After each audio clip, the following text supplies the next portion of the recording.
guys, it's me, Miss Schaefer, here to talk to you about learning again. Today we're going to be narrowing in on the topic of classical conditioning, which is one of our big types of learning. So, today, classical conditioning is all about a stimulus-stimulus association. As we talked about in our intro video, we learn by associating different things. For example, a stimulus and a stimulus being associated together is classical conditioning, while behavior consequence associations will fall under operant, which we'll talk about later on. When we talk about a stimulus, we're talking about any sort of event or stimulation that evokes some sort of response, whether it's light, sound, touch, taste, etc. A response is going to be whatever that reaction is to the stimuli.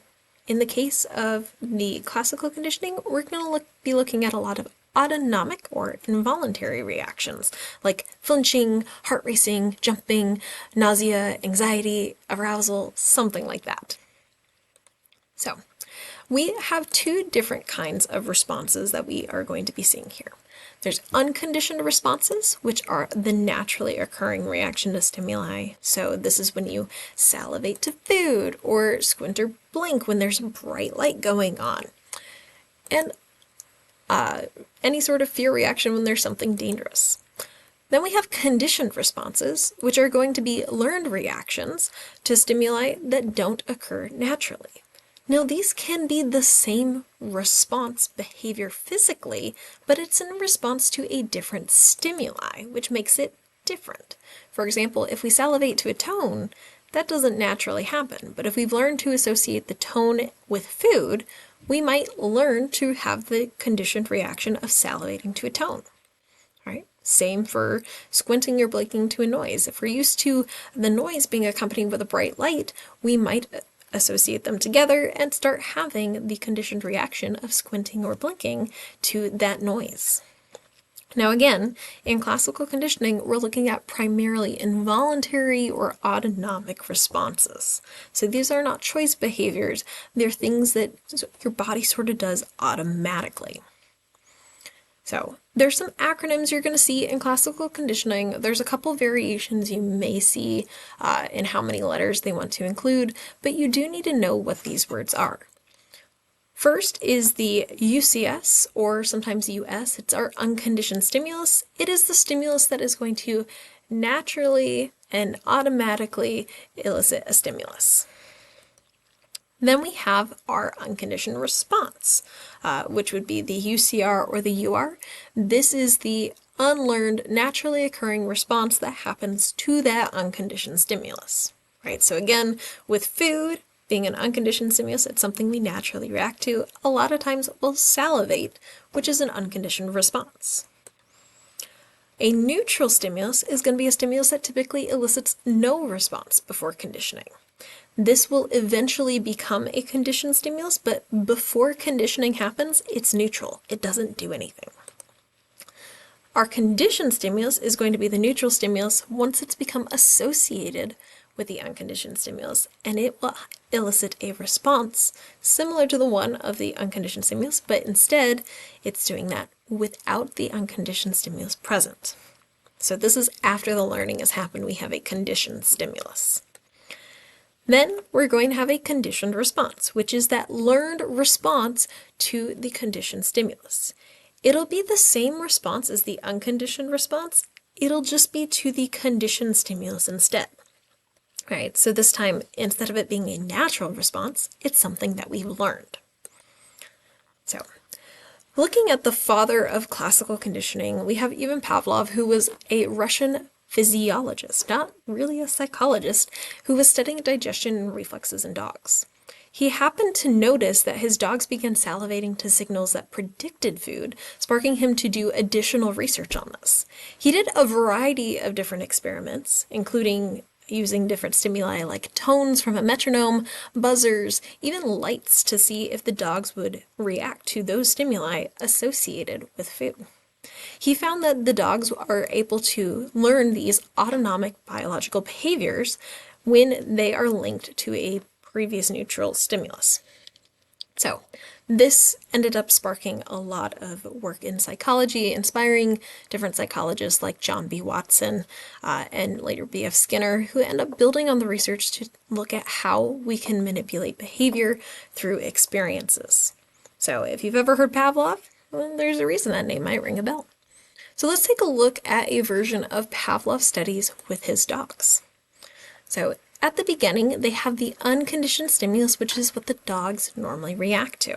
That is going to be the food. And the food typically elicits the result of salivation. Right? That's a normal response. It's something the dogs naturally do. It gets paired with a tone, right? Say the metronome tone. This is going to be paired together during conditioning. So you'll have the tone presented with the food. The dog is naturally eliciting that salivation to the food. After experiencing this several times, the dog will associate the food and the tone together so that when the tone is presented by itself, eventually the dog will salivate to that tone. That's not a natural response. So the tone has now become a conditioned stimulus, something that has a learned reaction to it. That learned reaction is our conditioned response of salivation. So in classical conditioning, this first process where we're pairing these together is called acquisition. It's when you have that learning happening and the neutral stimulus is paired with the unconditioned stimulus. It can take quite a few trials to build an association. Eventually, to prove that learning has happened, we're going to take away the unconditioned stimulus and present the conditioned stimulus by itself. This means that the learning has happened if we're continuing to have a response when the conditioned stimulus is presented by itself. But this is not going to last forever. As we continue to present the conditioned stimulus by itself, it is going to eventually go extinct. Right, so this extinction is that second phase. It's that diminishing of a conditioned response, and that happens when the unconditioned stimulus is no longer paired with our conditioned stimulus. So this is different from habituation that we talked about before. Right? I want you to think, how are these so different?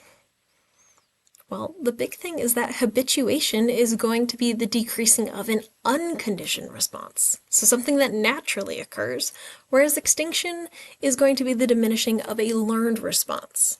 So this is how habituation and extinction are quite different from each other. After learning, there are some other things that can happen.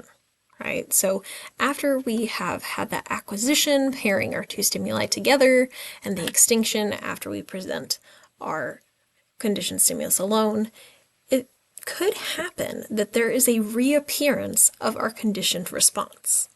Right? This is called spontaneous recovery. Spontaneous meaning it occurs without an apparent external cause.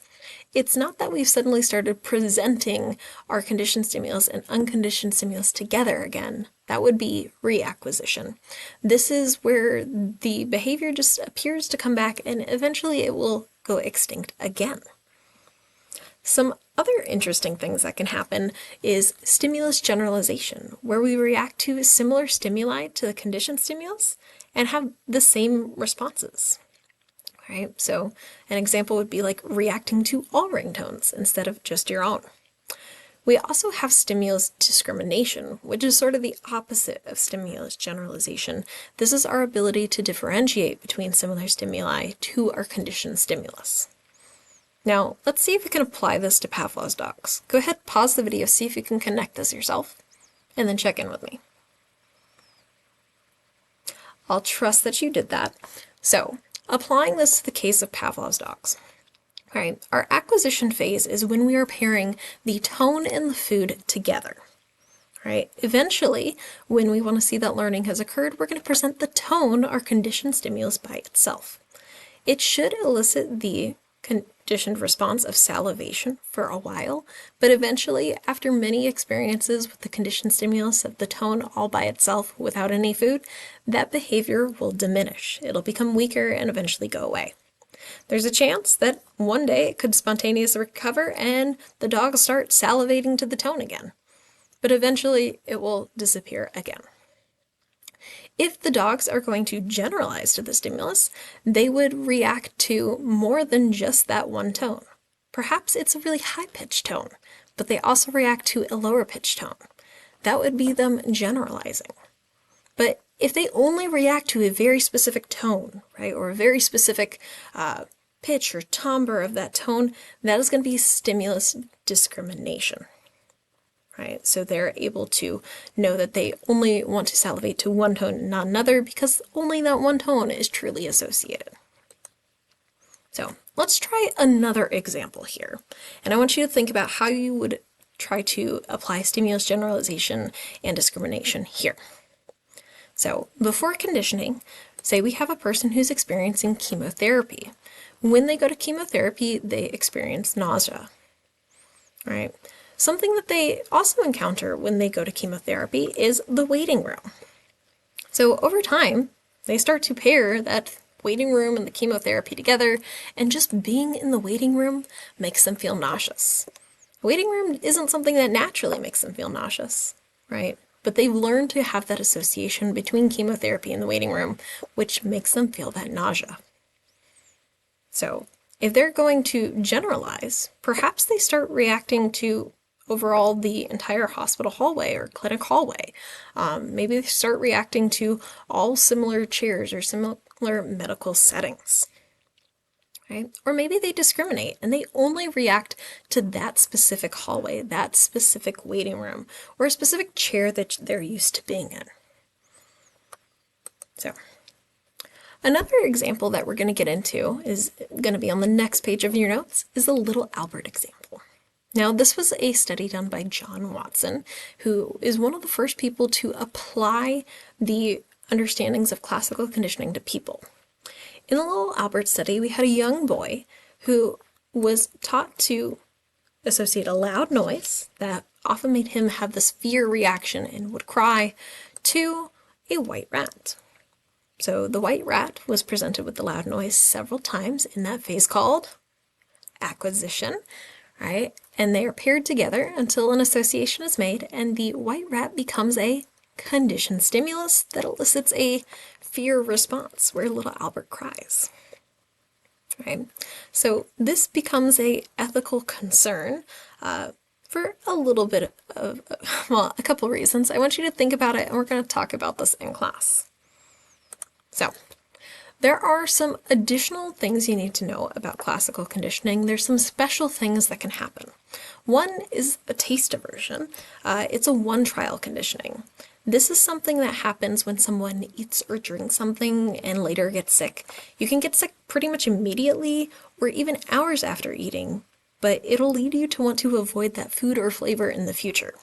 It pretty much only takes one pairing to create the aversion, something we learn really, really fast, and it tends to be really strong and long-lasting.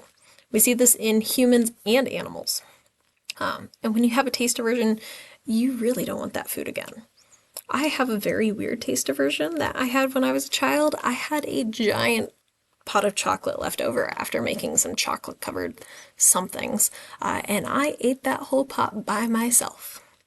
And that pot did not stay in me very long, and I got really sick. So even to this day, I don't really like chocolate, especially Hershey's chocolate and white chocolate. Those are some of the ones that I have a really strong taste aversion to because I had a bad experience when I was younger. Now, stimulus generalization can play a role in taste aversions. How do you think that might work? So, another type of unique classical conditioning we can have is higher order or second order conditioning. So this is essentially layering classical conditioning on top of classical conditioning. We can use what became a conditioned stimulus as a new unconditioned stimulus, right? And pair it with a new neutral stimulus to produce yet another version of that conditioned response. We'll add another example of this during class, but this is essentially going classical conditioning on top of classical conditioning. Now, classical conditioning can be applied in real life a few different ways. One big one is counter-conditioning. This is going to help us reduce disordered behaviors using classical conditioning techniques. We can create an aversion to substances that people are addicted to, using aversion therapy, and we'll get a more specific example of this in class, right? As well as we can notice what are some of the triggers that lead people to do certain behaviors. For example, addiction counselors are going to encourage former drug users to stay away from past locations or people that are associated with their previous highs or drug use in order to prevent triggering of drug cravings. So, we can also see it used with biofeedback. Now, this had higher hopes when it first came out as an idea than it actually is used in practicality, but there is some truth behind it. Using biofeedback techniques, it's essentially using an external monitoring device to let you know about your physiological state and your different autonomic responses. This can be anything from heart rate to blood pressure to muscle tension in order to help you understand how you're reacting in autonomic ways. Some of you may have a smartwatch, like I have one on me, and you can have it set where it can notify you when you have an increased heart rate. This can help you notice when you're suffering from more stressful situations and help you notice which stimuli are causing you to have that reaction. Based on that, you can change the actions that you're using. If you find that something is causing you to feel really stressed out, you can identify times to use relaxation techniques to help control that feeling. So, well, this brings us sort of to the end of classical conditioning. There's a couple key psychologists and experiments you need to know. You do need to know Ivan Pavlov. Even though he wasn't a psychologist, this is a really big step in understanding how classical conditioning works. So knowing his study is really important. John B. Watson is another really great one, and knowing the Little Albert experiment will be great as well. Now, remember, behaviorists are only looking at actions, not the cognitive processes, and that's what these two are looking at. There's quite a few critiques for this behaviorist approach, right? Because they're really just saying that a stimulus creates a response, and there's not much going on in our mind, or at least not that we really recognize or take into consideration to a large amount. Instead, all right, we can take the cognitive approach, and this one is going to say that, whoa, we're not actually just reacting, we are expecting things to happen. The reason that we react in classical conditioning is we expect to experience the unconditioned stimulus when the neutral stimulus or conditioned stimulus is present. So Pavlov's dogs are not just salivating because they heard a tone. They know that tone means that food is coming, right? And so they are expecting food, therefore they salivate. This goes into this idea of contingency theory, where the one stimulus is predicting that the other will happen, right? The presence of the conditioned stimulus is expected to predict the presence of the unconditioned stimulus. Therefore, we react in anticipation. The biological approach is really going to come at here with some limitations. It's going to say that, well, we can't learn everything through classical conditioning. There's going to be some behaviors that we just don't learn well, and it's based on our preparedness, right? Our predisposition to learn associations that are naturally adaptive is going to dictate what we learn well and what we don't. Therefore, we are more likely to learn behaviors that help us survive. For example, learning fears of dangerous things, and learning things like a taste aversion, which only takes that one trial for us to learn. So, remember, some key ideas here in classical conditioning is the idea it's an association between two stimuli to elicit a autonomic respondent behavior. There's quite a few stages in here, so know the difference between acquisition, extinction, and spontaneous recovery. Make sure you also know some of those after-learning phenomena, from spontaneous recovery to stimulus generalization and stimulus discrimination, as well as some of those unique things that happen, like our one-trial learning of taste aversions and the fact that we can layer classical conditioning on top of each other in that higher order conditioning. And remember, there's always these different perspectives, so always consider, how do the behaviorists think compared to the cognitive psychologists compared to our biological psychologists? All right, remember, write down any questions you have so you can bring them to class for your teachers, and be ready to add more examples during class. See you then.